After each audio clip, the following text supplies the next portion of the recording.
ഇന്ന് ഇവിടെ ഡിസ്കസ് ചെയ്യാൻ പോകുന്നത് റീപ്രൊഡക്റ്റീവ് ടെക്നോളജീസിൽ തന്നെ എന്താണ് സെമൻ കളക്ഷൻ, അതിനെങ്ങനെയാണ് പ്രിസർവ് ചെയ്യേണ്ടത്, എങ്ങനെയാണ് അതിനെ സ്റ്റോർ ചെയ്യേണ്ടത് എന്നതിനെക്കുറിച്ചാണ് ഡിസ്കസ് ചെയ്യുന്നത്.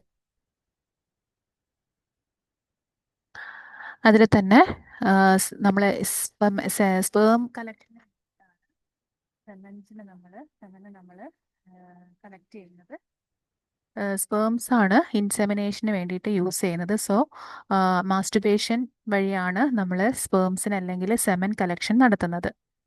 മാസ്റ്റുബേഷൻ എന്ന് പറഞ്ഞാൽ ഏറ്റവും കോമൺ ആയിട്ട് യൂസ് ചെയ്യുന്ന ഒരു മെത്തേഡാണ് സെമൻ കളക്ഷന് വേണ്ടിയിട്ട്. ചില സന്ദർഭങ്ങളിൽ ഈ മാസ്റ്റുബേഷൻ ഫെയിൽ ആവും. അതിനുള്ള റീസൺ എന്താണെന്ന് വെച്ചാൽ വാരീഡ് ആണ്. അതായത് പല ആളുകളിൽ മാസ്റ്റുബേഷൻ ഫെയിൽ ആവാനുള്ള റീസൺസ് പലതരത്തിലാണ്. ചിലപ്പം ആങ്ഷൈറ്റി കൊണ്ടാവാം, ചിലപ്പം ആംബി വയലൻസസ് കൊണ്ടാവാം, വെരി പ്രാക്ടീസ് ഓഫ് മാസ്റ്റുബേഷൻ. പിന്നെ അനദർ ഓപ്ഷൻ എന്ന് പറഞ്ഞാൽ ഇങ്ങനെ ആർട്ടിഫിഷ്യലായിട്ട് നമുക്ക് എങ്ങനെയാണ് സെമൻ കളക്ട് ചെയ്യാന്ന് വെച്ചാൽ ടെസ്റ്റിക്കുലാർ സർജറി വഴിയും നമുക്ക് എന്ത് ചെയ്യാൻ പറ്റും, സെമൻ കളക്ഷൻ നടത്താൻ പറ്റും.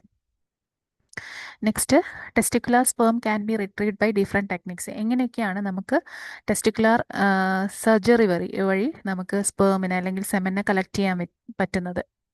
അത് 3 മെത്തേഡാണ് നമ്മൾ അതിൽ പറയുന്നത്. ഒന്ന് ടെസ്റ്റിക്കുലാർ സ്പേം എക്സ്ട്രാക്ഷൻ അല്ലെങ്കിൽ TESE, open excisional testicular biopsy എന്ന് പറയും. അതായത് ടെസ്റ്റിസിന് പുറത്തൊരു എക്സിഷൻ ഉണ്ടാക്കും, എന്നിട്ട് ബയോപ്സി ചെയ്യുന്ന പോലെ അതിന് എന്ത് ചെയ്യാം, സ്പേമിനെ എക്സ്ട്രാക്ട് ചെയ്തെടുക്കുക. അതിനെയാണ് ടെസ്റ്റിക്കുലാർ സ്പേം എക്സ്ട്രാക്ഷൻ എന്ന് പറയുന്നത്. അതിന് TESE എന്ന് കൂടി നമ്മൾ ഡിനോട്ട് ചെയ്യുന്നുണ്ട്. രണ്ടാമത്തെ മെത്തേഡ് എന്ന് പറയുന്നത് ടെസ്റ്റിക്കുലാർ സ്പേം ആസ്പിറേഷൻ ആണ്, TESA. അതായത് sperms are aspirated with section from the testicles. സ്പേംസിൽ ഇതേപോലെ സെക്ഷൻ ആസ്പിറേറ്റർ വെച്ചിട്ട് സെക്ക് ചെയ്തെടുക്കുക. സെക്ഷൻ ട്യൂബ് വഴി ടെസ്റ്റിക്കിൽ നിന്ന് സ്പേമിനെ കളക്ട് ചെയ്യാം. മൂന്നാമത്തെ മെത്തേഡ് ഫൈൻ നീഡിൽ ആസ്പിറേഷൻ ആണ്. വളരെ തിന്നായിട്ടുള്ള ഗ്വാജ് നീഡിൽസ് ആണ് ഇതിന് വേണ്ടിയിട്ട് യൂസ് ചെയ്യുന്നത്. എന്നിട്ട് ആസ്പിറേറ്റ് ചെയ്തെടുക്കുകയാണ് ചെയ്യുന്നത്. ടെസ്റ്റിക്കിൾസിൽ നിന്ന് സ്പേമിനെ ആസ്പിറേറ്റ് ചെയ്തെടുക്കുന്നുണ്ട്. ചെറുതായിട്ടൊരു ഇൻസിഷൻ ഉണ്ടാക്കി, തിൻ ഗ്വാജ് നീഡിൽ യൂസ് ചെയ്തിട്ട് ഇൻസിഷൻ ഉണ്ടാക്കി അതിൽ നിന്ന് ടെസ്റ്റിക്കിളിൽ നിന്ന് സ്പേംസിനെ ആസ്പിറേറ്റ് ചെയ്തെടുക്കുകയാണ് ചെയ്യുന്നത്. ദെൻ ഈ ഒരു ടെക്നിക്ക് എന്ന് പറഞ്ഞാൽ സാധാരണ ചെയ്യാറുള്ളത് ആ ഒരു മെയിലിൽ ലോക്കൽ അനസ്തേഷ്യ കൊടുത്തിട്ടാണ് സാധാരണ ചെയ്യാറ്. പക്ഷെ എന്നിരുന്നാലും ഒരു സിഗ്നിഫിക്കൻറ്റ് പെയിനും ഡിസ്കംഫർട്ടും ഫീൽ ചെയ്യും ആ ഒരു മെയിൽ ബോഡിയിൽ.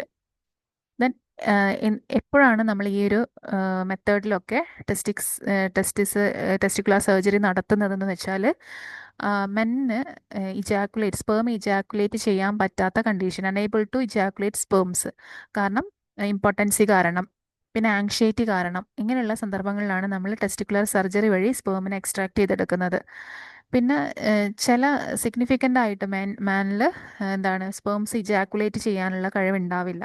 അല്ലെങ്കിൽ അവരുടെ ബോഡിയിലുള്ള സെമനിൽ വേണ്ടത്ര നമ്പർ ഓഫ് സ്പെർമാറ്റോസോവ അല്ലെങ്കിൽ സ്പേം ഉണ്ടാവാതിരിക്കുക. അതായത് കംപ്ലീറ്റ് ആബ്സെൻസ് ഉണ്ടാവുക, അല്ലെങ്കിൽ ചെറിയ തോതിൽ അവരുടെ നമ്പേഴ്സിലുള്ള വ്യത്യാസം.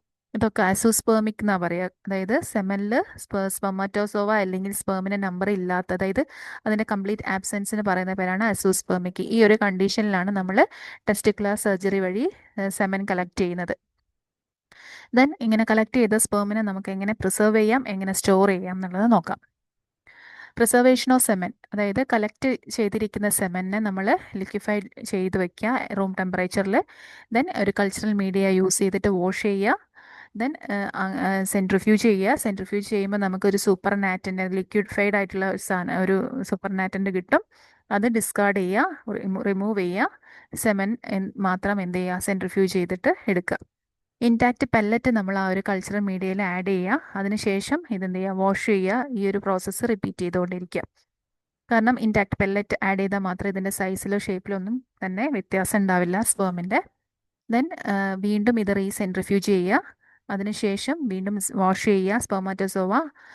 അതിനുശേഷം ഈ ഒരു കൾച്ചറൽ മീഡിയത്തിൽ വെച്ചിട്ട് ഇതിനെ ഇൻക്യുബേറ്റ് ചെയ്യുക 37°C ഏകദേശം ഒരു 60 to 90 മിനിറ്റ്സ്, 60-90 മിനിറ്റ് വരെ ഇതിനെ ഇൻക്യുബേറ്റ് ചെയ്യുക. ദെൻ അതിനുശേഷം കിട്ടുന്ന ആക്റ്റീവ് ആയിട്ടുള്ള സ്പെർമാറ്റോസോവ നമ്മൾ എന്ത് ചെയ്യുക, കളക്ട് ചെയ്യുക. ദെൻ കളക്ട് ചെയ്യുന്നത് എങ്ങനെയാന്ന് വെച്ചാൽ ഈ ഒരു കളക്ട് ചെയ്ത സ്പേം കുറേ വർഷങ്ങൾക്ക് ശേഷം യൂസ് ചെയ്യേണ്ടതാണെങ്കിൽ നമ്മൾ ഡീപ്പ് ഫ്രീസ് മെത്തേഡാണ് അഡോപ്റ്റ് ചെയ്യേണ്ടത്. അങ്ങനെ ഫ്രോസൺ ആയിട്ടുള്ള സ്പേംസിന് നമുക്ക് കുറേ വർഷത്തേക്കോ ലോകത്തിൽ എവിടെ വേണമെങ്കിലും നമുക്കതിനെ ട്രാൻസ്പോർട്ടും ചെയ്യാം, കുറേ വർഷത്തേക്ക് നമുക്കതിനെ പ്രിസർവ് ചെയ്ത് വെക്കാവുന്നതുമാണ്. അങ്ങനെ സ്പേംസിനെ സ്റ്റോർ ചെയ്യുന്നത് ഏകദേശം ഒരു അൾട്രാ സ്റ്റോറേജ് ടെമ്പറേച്ചർ -196 ഡിഗ്രി സെൽഷ്യസിലാണ് ഒരു ലിക്വിഡ് നൈട്രജൻ ചാമ്പറിൽ.